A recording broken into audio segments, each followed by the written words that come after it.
हिंदी पाठ्य पुस्तक वसंत में पाठ 5 मिठाई वाला। इसके लेखक हैं श्री भगवती प्रसाद वाजपेयी जी। इस पाठ में लेखक हमें एक ऐसे व्यक्ति के बारे में बता रहे हैं जो कभी मिठाई, कभी फल, कभी खिलौने, कभी बांसुरियाँ बेच बेच कर बच्चों का मन बहलाया करता था। बहुत ही मीठे स्वरों के साथ वह गलियों में घूमता हुआ कहता कि बच्चों को बहलाने वाला, खिलौने वाला। इस अधूरे वाक्य को वह इतने सुंदर ढंग से कहता कि सुनने वाला एक बार तो अस्थिर हो ही उठता था। उसके स्नेह भरे कंठ से फूटा हुआ यह गान सुनकर निकट के मकानों में हलचल सी मच जाती थी। छोटे छोटे बच्चों को अपनी गोद में लिए युवतियाँ चीखों को उठाकर छज्जों पर नीचे झांकने लगती। गलियों और उनके अंतर्व्यापी छोटे छोटे उद्यानों में खेलते और इठलाते हुए बच्चों का झुंड उसे घेर लेता और जब तक खिलौने वाला वहीं बैठकर खिलौने की पेटी खोल देता था। बच्चे खिलौने देखकर पुलकित हो उठते, वे बहुत खुश होते।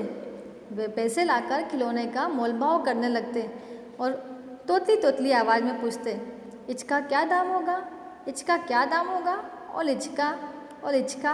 इस तरह से वे तोतली तोतली आवाज़ में उससे पूछते रहते और खिलौने वाला भी हर्षित होकर, बहुत खुश होकर बच्चों को उनकी मनपसंद के खिलौने निकाल के दिखाया करता और उनकी नन्ही नन्ही उंगलियों से पैसे ले लेता। बच्चों की इच्छा अनुसार उन्हें खिलौने देता। खिलौने लेकर फिर बच्चे उछलते कूदते और जब खिलौने वाला उसी प्रकार गाकर कहता, बच्चों को बहलाने वाला, खिलौने वाला। इस तरह से वह आगे दूसरी गलियों में चले जाता। राय विजय बहादुर के बच्चे भी एक दिन खिलौने लेकर घर आए। वे दो बच्चे थे, चुन्नू और मुन्नू। चुन्नू जब खिलौने लेकर आया तो बोला, मेला घुला देख कैसा सुंदर है। मुन्नू बोला, ओल देखो मेला कैसा सुंदर है। इस तरह से दोनों अपनी तोतली तोतली आवाज़ों में एक दूसरे को खिलौने दिखा रहे थे। दोनों अपने हाथी घोड़े लेकर घर भर में उछलने लगे। उन बच्चों की माँ रोहिणी कुछ देर तक तो वहाँ खड़े खड़े उनका खेल देखती रही, उन्हें निहारती रही। अंत में दोनों बच्चों को बुलाकर उसने पूछा, अरे ओ चुन्नू मुन्नू, ये खिलौने तुमने कितने पैसे में लिए हैं? मुन्नू बोला, 2 पैसे में। खिलौने वाला दे गया है मुझे। रोहिणी सोचने लगी, इतने सस्ते कैसे दे गया होगा, कैसे दिया होगा, यह तो वही जाने, लेकिन दे तो गया ही है, यह तो निश्चय है। एक जरा सी बात ठहरी, रोहिणी अपने काम में लग गई। फिर कभी उसे इस बात पर विचार करने की आवश्यकता ही नहीं पड़ी। 6 महीने बाद नगर भर में 2-4 दिनों में एक मुरली वाले के आने का समाचार फैल गया। लोग कहने लगे, भाई वाह, मुरली बजाने में एक उस्ताद है। मुरली बजाकर गा सुनाकर वह मुरली बेचता भी है, सो भी 2-2 पैसों में बेचता है। भला इसमें उसे क्या मिलता होगा, मेहनत भी नहीं आती होगी। इस तरह से कुछ लोग आपस में बातचीत कर रहे थे, जिसमें से एक व्यक्ति ने पूछा, कैसा है वह मुरली वाला, मैंने तो उसे कभी नहीं देखा है। उत्तर मिला, उम्र तो उसकी अभी अधिक ना होगी, यही 30-32 का होगा, दुबला पतला गोरा युवक है, बीकानेरी रंगीन साफा बांधता है। वही तो नहीं जो पहले खिलौने बेचा करता था। क्या वह पहले खिलौने भी बेचता था, किसी ने कहा। इस तरह से लोग उससे खिलौने वाले की चर्चा आपस में कर रहे थे। हाँ, जो आकार प्रकार तुमने बताया है, उसी प्रकार का खिलौने वाला भी आया करता था, वह भी उस्ताद था। प्रतिदिन इसी प्रकार उस मुरली वाले की चर्चा होती। प्रतिदिन नगर की प्रत्येक के गली में उसका मादक मृदुल स्वर सुनाई पड़ता, बच्चों को बहलाने वाला, मुरलियाँ वाला। रोहिणी ने भी मुरली वाले का यह स्वर सुना। तुरंत उसे खिलौने वाले का स्मरण हो आया। उसने मन ही मन कहा, खिलौने वाला भी इसी तरह गा गा कर खिलौने बेचा करता था। रोहिणी उठकर अपने पति विजय बाबू के पास गई। जरा उस मुरली वाले को बुलाओ तो, चुन्नू मुन्नू के लिए मुरलियाँ ले लूँगी, क्या पता वह फिर इधर कभी आए या ना आए। विजय बाबू एक समाचार पत्र पढ़ रहे थे। उसी तरह उसे लिए हुए वे दरवाजे तक पहुँचे और मुरली वाले को उन्होंने आवाज़ लगाई। मुरली वाले से बोले, क्यों भाई, किस तरह देते हो मुरली? किसी की टोपी गले में गिर पड़ी, किसी का जूता पार्क में ही छूट गया और किसी की सोतनी या पजामा ही ढीला हो गया। और दौड़ते दौड़ते हाँफते हाँफते बच्चे मुरली वाले का स्वर सुनकर उसकी ओर भागे। मुरली वाला गदगद हो उठा। सारे बच्चे खुशी के कारण उसके आसपास उसे घेर कर खड़े हो गए। सबको देंगे भैया, लेकिन जरा रुको, ठहरो, एक एक को देने दो। अभी इतनी जल्दी हम कहीं नहीं लौटेंगे, इसलिए एक एक बच्चा आराम से मुरलियाँ ले लेगा। हाँ बाबूजी, क्या पूछा था आपने? कितने में दी? दी तो वैसे 3-3 पैसे में है, लेकिन आपको 2 पैसे में ही दूंगा। विजय बाबू को गुस्सा आया। भीतर ही भीतर दोनों रूपों में मुस्कुराए। मन ही मन कहने लगे, देता तो सबको इसी भाव में होगा, किंतु मुझ पर उल्टा एहसान लाद रहा है। फिर बोले, तुम लोगों की झूठ बोलने की आदत होती है। देते होंगे सभी को इसी 2 पैसों में, लेकिन एहसान का बोझ मेरे ऊपर लाद दिया। मुरली वाला एकदम अप्रतिभ हो उठा। बोला, आपको क्या पता बाबूजी कि इनकी असली लागत क्या होगी? इतने में दोनों बच्चे भी वहाँ मुरली वाले के पास पहुँच गए। सारे बच्चे जैसे तैसे और आके मुरली वाले को घेर कर खड़े हुए थे।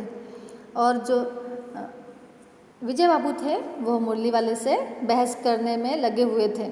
उन्हें ऐसा लग रहा था जैसे मुरली वाला उन्हें धोखा दे रहा है या बेवकूफ़ बना रहा है। सभी को वह 3 पैसे में मुरलियाँ देता था, किंतु उन्हें एहसान दिखाकर 2 पैसों में ही देने की बात करता है।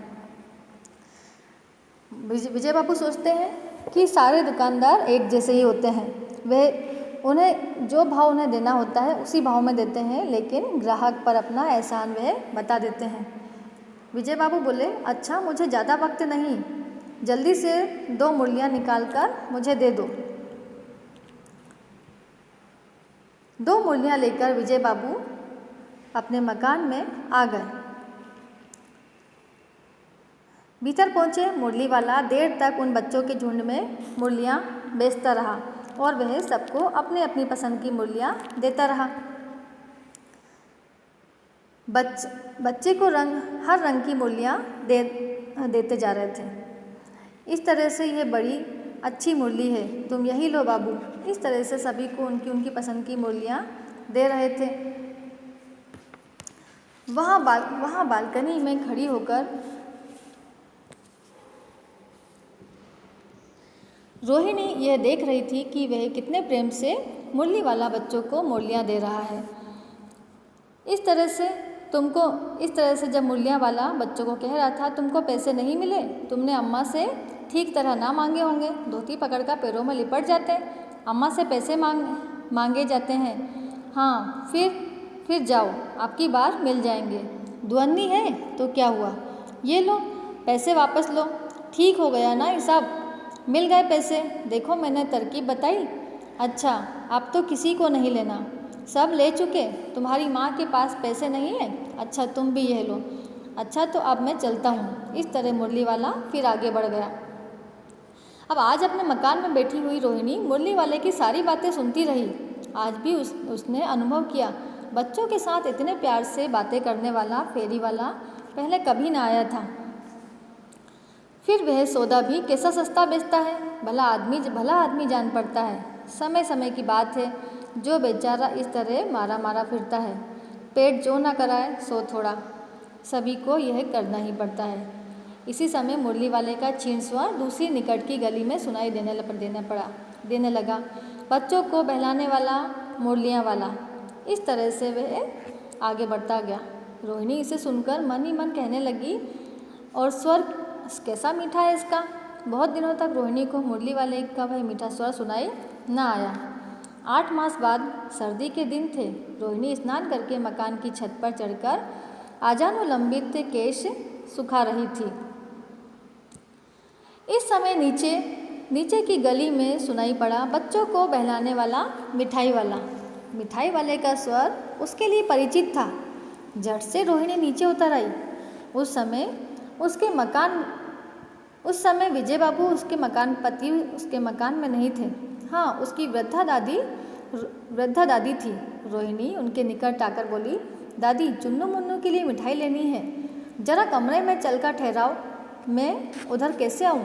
कोई आता ना हो, कोई आता ना हो, जरा हट कर मैं भी चिक की आड़ में बैठी रहूँगी। दादी कमरे में आई और मिठाई वाले को आवाज़ लगा के बोला, ए मिठाई वाले, इधर आना। मिठाई वाला निकट आकर बोला, कितनी मिठाई दूँ अम्मा जी? ये नए तरह की मिठाइयाँ हैं, रंग बिरंगी, कुछ खट्टी कुछ मीठी, जायकेदार, बड़ी देर तक मुंह में टिकती है, जल्दी नहीं घुलती, बच्चे बड़े चाव से चूसते हैं। इन गुणों के सिवा ये खांसी भी दूर करती है।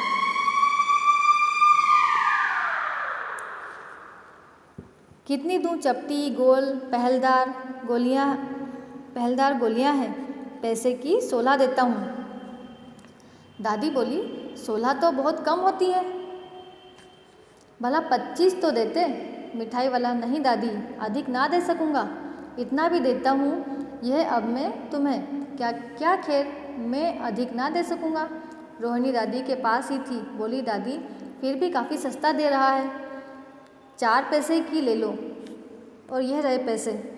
इस तरह से दादी उस मिठाई वाले से मोल भाव कर रही थी। मिठाई वाला मिठाइयाँ गिनने लगा, तो चार की दे दो, अच्छा 25 नहीं सही 20 ही तो। अरे हाँ, मैं बूढ़ी हुई, मोल भाव अब मुझसे ज़्यादा ना करना होता है, तुम जितना कह रही हूँ तुम उतना दे दो। कहते हुए दादी के पोपले मुँह से जरा सी मुस्कुराहट फूट निकली। रोहिणी ने दादी से कहा, दादी इससे पूछो तो, तुम इस शहर में और कभी भी आए थे क्या? इससे पहले भी क्या तुम आए थे? यहाँ के निवासी तो तुम लगते नहीं हो। दादी ने इस कथन को दोहराने की चेष्टा की ही थी कि मिठाई वाले ने उत्तर दिया। रोहिणी चिक की आड़ में से ही बोली,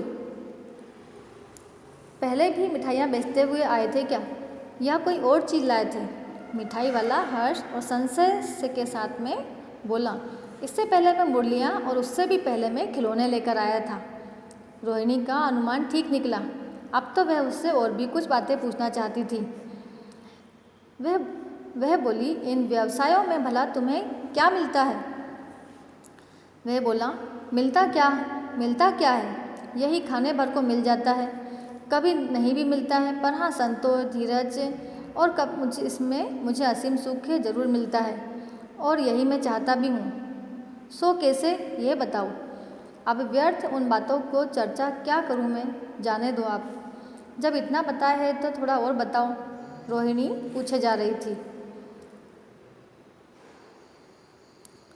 अतिशय गंभीरता के साथ मिठाई वाले ने कहा, मैं भी अपने नगर का एक प्रतिष्ठित आदमी था, मकान, व्यवसाय, गाड़ी घोड़े, नौकर चाकर, सभी कुछ था। स्त्री सुंदर थी, 2 बच्चे थे, अच्छा हंसी खुशहाल परिवार था मेरा, बाहर संपत्ति का वैभव था, भीतर सांसारिक सुख था। इस तरह से अच्छा खासा सब चल रहा था। बच्चों की अटखेलियों के मारे घर में कोलाहल मचा रहता था। समय की गति और विधाता की लीला, अब कोई नहीं है। दादी प्राण निकाले नहीं निकले, इसलिए अपने उन बच्चों की खोज में निकला हूँ। वे सब अंत में होंगे तो यहीं कहीं, आखिर कहीं ना कहीं तो जन्म लिया ही होगा उन्होंने। इस तरह रहता हूँ घुल मिलकर, इस तरह यदि रहता तो घुट घुट कर मैं मर जाता, लेकिन मैंने सोचा कि कुछ ऐसा काम करूँ जिससे मैं बच्चों के बीच रहूँ। इस तरह सुख संतोष के साथ तो मरूँगा। इस तरह के जीवन में कभी कभी अपने उन बच्चों की एक झलक सी मिल जाती है। ऐसा लगता है जैसे इन्हीं बच्चों में कहीं ना कहीं मेरे बच्चे भी उछल कूद कर रहे होंगे। पैसे की कमी तो मुझे है नहीं, आपकी दया से पैसे तो काफ़ी हैं, जो नहीं है वह उस तरह उसी को मैं पा लेता हूँ। रोहिणी ने अब मिठाई वाले की ओर देखा, उसकी आंखें आंसुओं से तर थी। उसी समय चुन्नू मुन्नू आ गए। रोहिणी से लिपट कर उसका आंचल पकड़कर बोले, अम्मा मिठाई मुझसे लो। यह